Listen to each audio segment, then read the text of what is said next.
चिरां जिल्ला काजलगाव जिल्ला बेंगिरि लांगोनायाव फ्रेन्डशिप कमिउनिटि हलाव 3 घन्टा धरनानि हाबाफारि लादों। बड'लेण्ड जनजाति सुरक्षा मन्च BJSM बर' माहारियारि फरायसा आफाद बनसु आरो मजाबारि गामिनि हागोमा जानाय सुबुंफोरा बर' जनजाति सुरक्षा मन्च BJSM बर' माहारियारि फरायसा आफाद बनसु आरो मजाबारि गामिनि हागोमा जानाय सुबुंफोरा जथायै दिनै चिरां जिल्लानि सिङाव थानाय फ्रेन्डशिप कमिउनिटि हलाव दिनै 3 घन्टानि धरना हाबाफारिनि गेजेरजों सरकारनि हेंथायै गोबाङै स्लगान होनानै ट्राइबेल भिलेज एन्ड ब्लकआव आयेन बेरेखायै हा दखल खालामना थानाय सुबुंफोरखौ होखारनो दाबि खालामनाय जायो आरो आसामनि गिबि मन्त्रि डक्टर हिमन्त बिश्व शर्मानो गांसे गोसोखांलाइ दैथायहरो। चिरां जिल्लानि बेंगिरि पि बिजया भास्कर रेड्डीनि गेजेरजों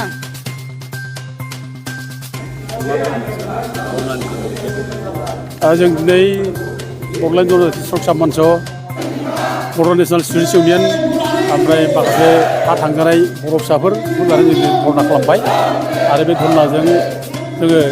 आसाम सरकार आरो सरकारखौ बेखौनो बुंनो नागिरो जे हाया जोंनि थैस' थांस' बर' फिसाफ्रा हाजोंनो थांनानै थायो आरो हा गैयाब्ला जों थांनानै थानो हानाय नङा आरो जोंहा जेब्ला हा गोमागोन अब्ला जों बिखारि बायदि जानांगोन। गथिखे जोंनि हाखौ जोंनो माने उद्धार खालामना होनांगौ। गोबां ट्राइबेल बेल्टनि हाफोरखौ दिनै गुबुन हारिफ्रा फैनानै सेनानै लाफैजोब्बाय।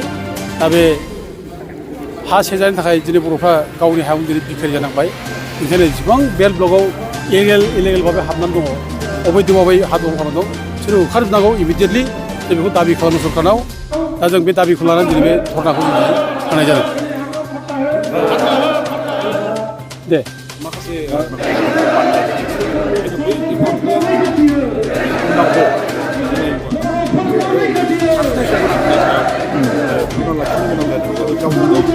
दा बे जोंनाव दिनै बे बिटिआर सुक्ति खालामनायनि उनाव जों जेरै माखासे खालामदोंमोन जे जोंनि हा हुआ कमिसन जागोन होननानै जोङो ट्राइबेलफोरना निरापत्ता मोनगोन होननानै बे निरापत्ता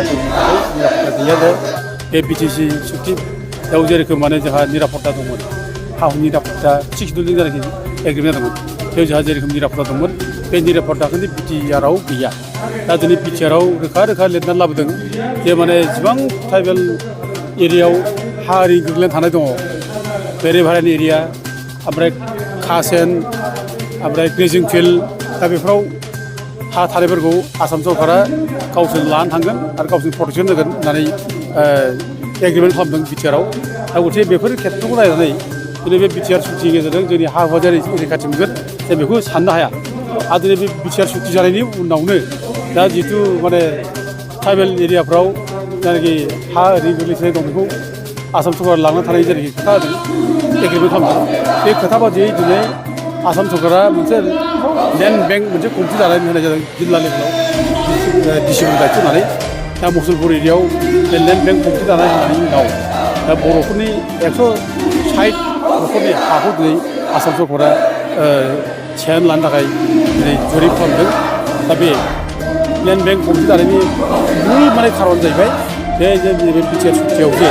ट्राइबेलनि हाखौ जे आसाम सरकारा माने उद्धार खालामगोन ट्राइबेल हाखौ आसाम सरकारा ट्राइबेल एरियायाव थानाय माने ग्रेजिं फिल्ड ओमफ्राय खासलेण्ड बेखौ आसाम सरकारा उद्धार खालामगोन होननाय बे क्लजजोंनो दिनै आसाम सरकारा जों बुथारनो हादों आरो बे क्लज दारै दिनै ट्राइबेलफोरनि एरियायाव जेरै खासा दं ग्रेजिं फिल्ड दं बेखौ दिनै आसाम सरकार लांनानै बे जायगायाव इन्डास्ट्रि फेक्टरि दिनै खालामनो हादों आरो इटिमयधे बे मुसलपुर खाथिनि बर' गामिफोरखौ दा दिनै 160 न'खरनि हाखौ दिनै लानानै थांसै दिनै सोरबा सार्भे खालामो। आरो मोनसे उदाहरन आं बावनो होदों जे थांनाय बाराव जोंहा बे सायखांगुरिनि खुमगुरियाव बे एनडिपिआ मोनसे केम्प खालामनो हादोंमोन बेयाव बिसोर मावो ओमफ्राय सिजफारायाव थानाय समाव दा बे हाखौ एनडिपिआ हगारनायनि उनाव बिराद गुवार एरिया बे दा बे हाखौ दिनै आसाम सरकार आरो बिटिसिआ लोगो लानानै गुबुन मोनसे वाटार बटलिं कम्पानि बेनो गुवाहाटीनि बे माबा बियो बे फेक्टरिया बेनो हगारना होदों। दा बेखौ जों प्रटेस्ट खालामदों। दा प्रटेस्ट खालामनायनि थाखाय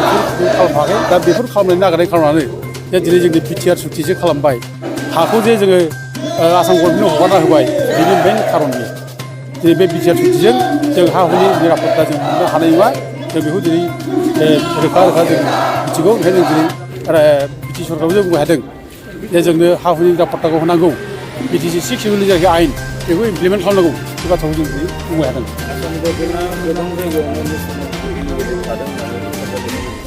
नाथाय बेयाव नैबे बिटिसि एरियायाव बा बिटिआर एरियायाव गोबां इलिगेलि दाथ' जों नुबाय दं एखेबारे दुखुनांथाव बाथ्राया बेनो जे दिनै गावसोरनि सत्रनि जायनाखि शंकरदेबनि जायनाखि सत्रा बे सत्रनि हाफोरखौ दिनै बिसोरो उद्धार खालामबाय होखारजोब्बाय एबिसन खालामजोब्बाय खिन्थु अथ'सो जोंनि ट्राइबेल बेल्टआव जे इलिगेल भाबै जे दिनै हाबनानै दङ अननाय भाबै जोंनि हाखौ सेना लादों बेखौ होखारनांगौ बेखौ दासिमबो होखारनाय बेबस्था लायाखै दा दिनै जोंनि बिटिसि एरियायाव 3 लाख 5 बिघा हाया दिनै गुबुननि आखायाव थांबाय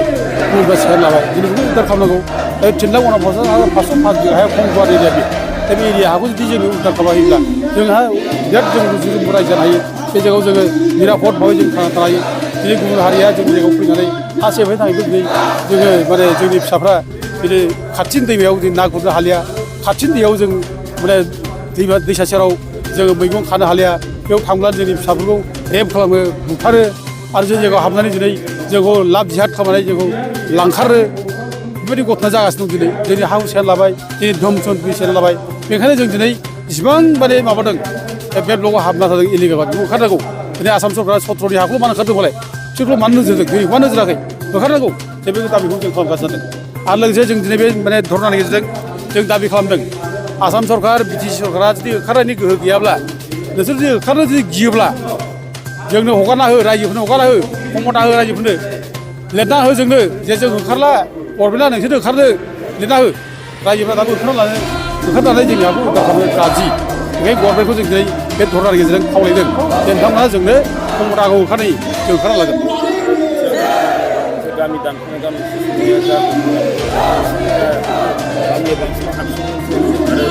दा जोंहा बे बिटिआर सुक्ति जायनाखि दफा बेयाव गामि सोनायनि माने जेरै पिक्सार बे पिक्सारा एखे बिराद रिमट गामिया हाबगोनखौ जों नुवा मानोना बिटिआर सुक्तियाव गामि सोनायनि बाथ्राखौ रोखा लिराखै बबे गामि सोनांगौ बिनिबो मेनसन गैया आरो बबे एरियासिम हाबनांगौ बिनिबो मेनसन गैया एक्सटेनसननि खुनु बाथ्रा गैया एरिया एक्सटेनसननि बाथ्राखौनो बुङाखै दा गथे बिटिआर सुक्तियाव जे गामि हाबसन फैगोन जों बेखौ साननो हागोन दा ओरैनो बिटिसि सुक्तियाव मोसानोबो दा गामि हाबसननांगौ दंमोन सोसननांगौ दंमोन बेखौ रायलायनानै सोनाय जागोन होननानै एनेक्सार मोनसे दोनखादों बिटिआर सुक्तियाव दा बे बिटिसि सुक्तियाव दा बे बिटिसि सुक्तियाव एनेक्सार होनाय फोसानोबो दा गामिखौनो सोनानै लानांगौमोन सानना लानो हागोन दा गथिखे बे गोदान जे गामि हाबफैगोन जों बेखौ खुबैनो जों साननो हायाखै बेखौ जोङो दिनै प्रमद बर'मोना नंखाय गैयै खोथा बुंनानै रायजोखौ आन्दायहोदों दिफेन बर'मोना दिनै एबसुट प्रेसिडेन्ट जानानै दिनै रायजो राजाखौ नङै खोथा बुंनानै आन्दायहोदों दिनै फरायसा आफादबादि गोथार आफादाव थानानै बिथांमोना मिसा खोथा बुंनाया बिराद लासिंसिं दा दिनै बिथाङा बुंदों जे माने गामि दरसे दानख'वा होननानै बिथाङा बुंलाफिनदों बिटिसि एरियानिफ्राय खुनु गामि दरसे दानख'वा ओरै होनदों खिन्थु नों सुक्ति खालामनानै लाबोबाय गामि दानख'नायनि नों गामि दानख'नाय सुक्ति लाबोनायनि उनाव नों बोरैहाय गामि दानख'वा होननानै बोरै बुंनो हागौ बेथ' अजुक्ति बे आरो दिनै मा बुंदों गावनो बुंबाय जे गामि दानख'योब्ला आंनि गोथैसाजों थांनानैसो दानख' हागोन ओरै होनदों आरोखि नों एथ' जुदि गोहोगोरा जुदि खोथा बुंबायब्ला नों एथ' स्ट्रं खोथा बुंबायब्ला नों एकराव मानो लिरना लाबोखो एकराव नों गामि दानख'नाय मानो बाथ्रा लिरना लाबोखो दा बेनिखायनो जों दिनै बे एकरा जे बिराद गिदिर भुल जाबाय जों बेखौ दिनै रायजो राजानि सिगाङाव जों बुंबाय थादों आरो दिनै जोङो नैबे धरनानि गेजेरजों जोङो बेखौनो बुंबावनो लुबैदों जे दिनै प्रमद बर'मोना उरखावग्रा ब्रह्ममोनहा एथ' रायजो राजानि माला गाननानै रायजो राजानि अननायनि माला एथ' आदर खालामनाय माला गानदों बर' बिमा बुरिया माने आर'नाइ दानानै गानहोदों बिसोरनो सनमान होदों दिनै बे आर'नाइखौ सनमान होआब्ला नों मालाखौ जुदि सनमान होनाङाबा बे जिनिसा रायजो राजानि सावनाङो अननाय जागोन अभिशाप जागोन बिसोर बेखौ गानना माला गानै गानै फिसा खोथा बुंगासिनो थगायगासिनो दं नङैनि बाथ्रा बुंगासिनो दं रायजो राजाखौ आन्दायहोगासिनो दं दा दिनै बिसोर गाज्रि जानाखि समस्या बर'नि समस्या बे समस्याखौ दिनै दाइभार्ट खालामनो थाखाय दिनै जोंनि समस्याखौ दिनै रायजो राजानिफ्राय आनज्राय खालामनो थाखाय आनज्रायनो थाखाय दिनै मा खालामदों नङै खामानिखौ नांथाबगासिनो दं खेला दुला होनाय माबा मोनसे खालामनाय रंजा बाजा दिन्थिनाय दा दिनै बेजोंनो दाइभार्ट खालामदों खिन्थु दिनै आसल प्रब्लेम माबामोन आसल माने समस्या माबामोन बे समस्याखौ दिनै जोङो प्रमद बर'मोना उरखावग्रा ब्रह्ममोना दिनै रायजो राजानिफ्राय दाइभार्ट खालामदों जों ट्राइबेल बेयाव जे इलिगेल थानाय मानसिफोरखौ होखारनांगौ बिदि बिसोर सिन्थाखौ खालामा प्रमद बर'आथ' खुला खुलि बुंदों फेरेंगा जा खुला खुलि बुंदों बे ट्राइबेल बेल्टनिफ्राय खुनु सासेबो बांगाल होखारनाय जानाय नङा ओरै होनलाबायदों दा जोंथ' बांगाल होखारनाय बाथ्रा बुङाखै जोंथ' खुनु अना ट्राइबेल होखारनाय बाथ्रा बुङाखै जों बुंदों जानाखि इलिगेल अबैध जायफ्रा प्रब'जनकारि जायफ्रा इलिगेल भाबै थानो माने मानसिया थाफैदों जों बिसोरखौसो खाथिदों बे सोरबा बांगाल जानांगौ सोरबा जंगाल जानांगौ सोरबा गुबुन जाथि जानांगौ जाथिया जिखिनि जामानो बेयाव राव धोरोम हारिनि खुनु बाथ्रा गैया जाय इलिगेल मानसि जों बे बाथ्राखौसो बुङो ओंखायनो जों बे धरनानि गेजेरजों माने इमिडियेटलि बे माने प्रमद बर'मोनखौ जों खावलायो जे नोंथांमोना मावना हो ट्राइबेल बेल्टनि हाखौ इमिडियेट उद्धार खालाम बे हाया जोंनि जिउ बे हाया जों फैसा थांस' आरो रायजो राजा बेखौ मावजानो लुबैदों आरो बेखौ जुदि मावना होआब्ला नोंसोर बे गादियाव ज'नानै थानाय नोंस्रा अधिकारा गैया मानोना बे हा हुनि थाखायनो दिनै एथ' गोबाव संग्राम खालामदों बे हा हुनि थाखाय बड'लेण्ड रायजो बिदों बे हाखौनो जुदि उद्धार खालामनो हायाब्ला बे बड'लेण्ड रायजो बिनिया मा अर्थो खालामलाय बे मिनिंलेस बियो आरो थैलाय जुदि हाखौ उद्धार खालामाबा नों बड'लेण्ड रायजो मोना जाया बे